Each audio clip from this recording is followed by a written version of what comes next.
How to customize the banner on Square website. Hello guys and welcome to this new tutorial. In this video, I'm going to show you how simple and easy it is to set up the banner or modify, edit and also customize the banner that you're going to find into your Square website.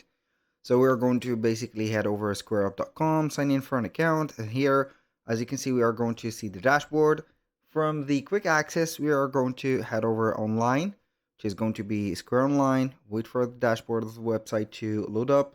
Then we are going basically to edit the website. From the editor, we can find the banner and also we can modify it. Now, as you can see, we're going to find the dashboard of the website here. We're going to head over here and click on edit site. Once we have did that, we're going to see everything that is related to the website editor. So we're going to wait for a few seconds.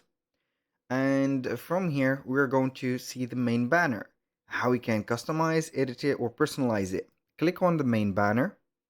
Now we can go ahead and make this banner as a slideshow banner, but we need to upgrade to another plan. Or we can go ahead and have the standard customization for the layout and also the color of the banner.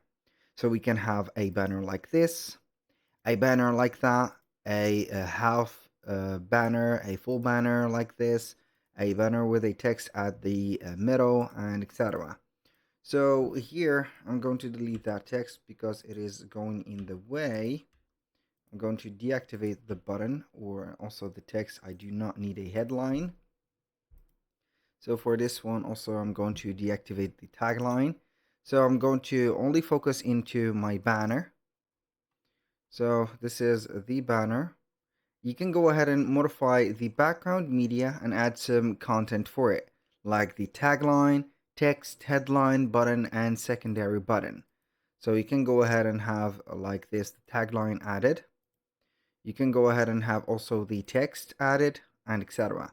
Do not mind this menu or the main navigation menu from here because it is not going to be proper for this website. It is going to be for this image that we have already because it is going to be an image in here. So that was pretty much it for today's video. Thank you guys for watching. I hope that you have enjoyed the content and I hope to see you soon on the next one.